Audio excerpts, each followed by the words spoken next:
Hello students. I hope you are doing very well and you're enjoying your life to the fullest.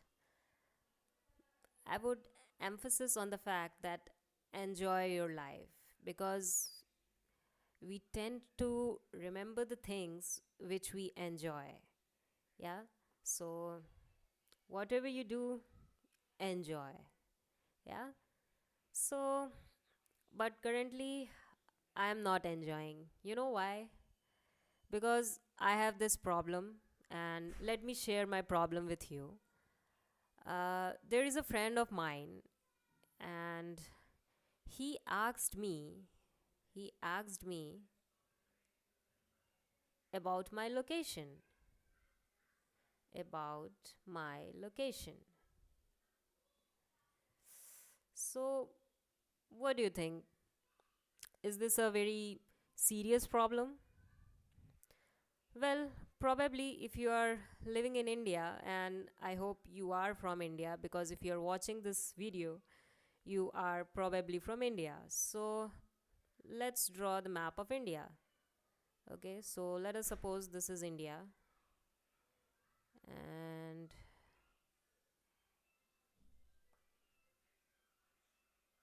well, this is India. I don't know, I think government of India will sue me for this, but it's okay. It's a very good diagram, I think. So let us suppose this is India and I live somewhere here. Somewhere here. So I told my friend that I live behind ICH. So if the friend of mine lives nearby, he can probably figure me out where I'm living. But what if he lives somewhere here, somewhere in America? So how would he know that where do I live? There are so many ICH, Indian Coffee House. Yeah. There's so many ICH in all over the India. So how would he know that where do I live? Is this information sufficient that I live behind ICH? Of course not. Yeah? So, what should we do about this problem? What could be its possible solution? What do you think? What could be the solution? Well, the geographers had figured out a solution to this problem. What they did, they divided the whole earth into longitudes and latitudes, as you know. Yeah. So the intersection of all these longitudes and latitudes can give you the exact location of a place. Yeah. Very well. Very well. Problem solved. Yeah. So similarly, when we are in math, we have some worksheet and we are doing math, and we have many things like we have to draw a map or of something. So what we do, we usually take a reference point. So what is that reference point? We call it as coordinate system. Yeah, like here we have longitude and latitudes. So in maths we have x-axis and y-axis, and we define our reference as 0 comma 0. Yeah. So if I'm somewhere here, I'm standing somewhere here, this is me, I'm standing here. So how I will define my location? I'll measure this point on the x-axis. Okay, on the x-axis I am maybe like 3 meters, and then I will find my location on the y-axis. Okay, so on y-axis also I am 3 meters.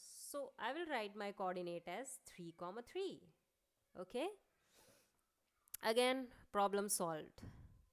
Okay, so is there any other way in which we can define our location? Yeah, there is of course another way, which is called angle. Okay, what I can do, this, I can draw this line from the origin And with this as my reference line, let's draw it with a different color. This is my reference line. This is my reference line. Okay, I'll define this thing as something. Yeah, I don't know what, but I'll say, okay, from here to here, move some points. Yeah, but obviously we have to name it. Like, what should we name it? So let's name it angle. Okay, so another way of defining a location is through angles. And what is angle? Yeah, so let's have a look at angles. So suppose you are standing here and you are facing this side, and I said that, okay, you turn a little bit. Okay, then you turned a little bit, you came to this point. Okay, you are facing this side. Then I told you, oh, no, no, no, no, okay, turn a little more. Okay, then I said, no, no, again turn a little more. Then you came to this point. Okay, from here to here to here, like this. I keep on telling you that, no, no, turn a little more, little more, little more, little more. And finally, you were again facing the same side which you were facing initially. Yeah, you were facing this side, you were facing this box initially, and while you completed one whole circle, you came to your original point.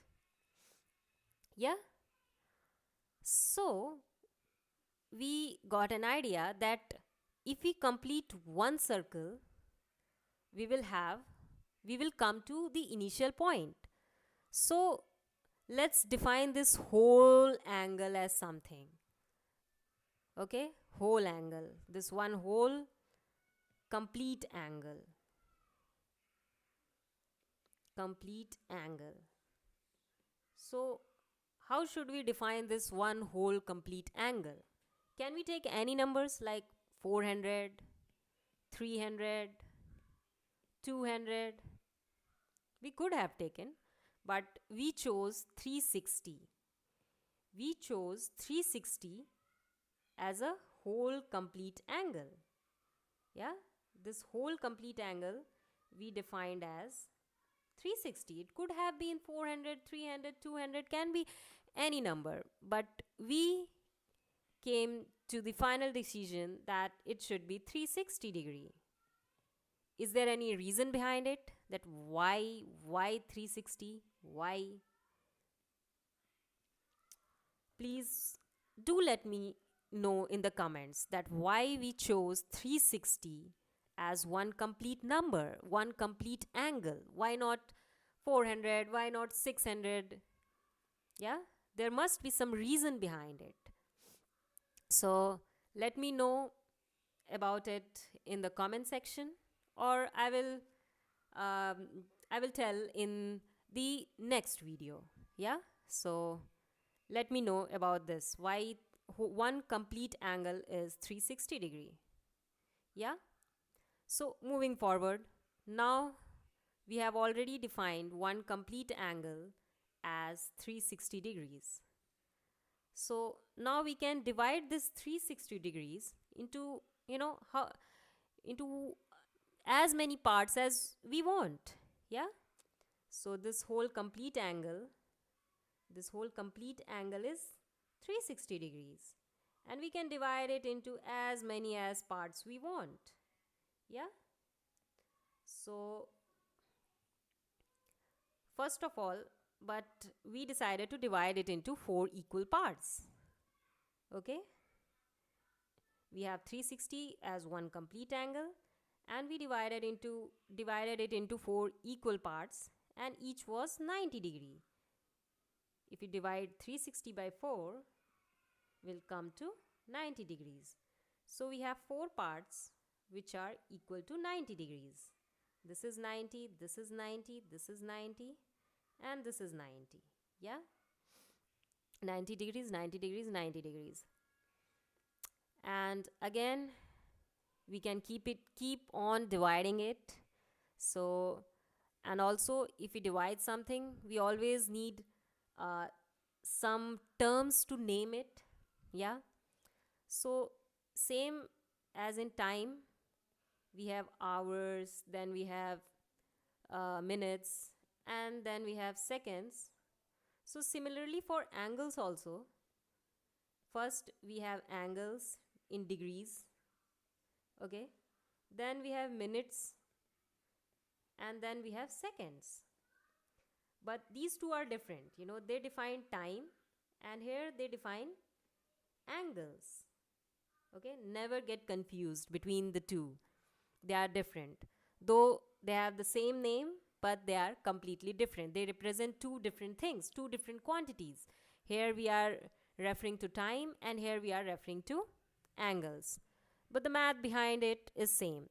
Suppose if you have 7 degrees, 7.5 degree, okay, 7.5 degree, it means you have 7 degrees and half degree, you can represent it as in minutes, okay? So you can say it as 7 degrees 30 minutes, yeah? But this refers to angle. Never get confused it with time, okay?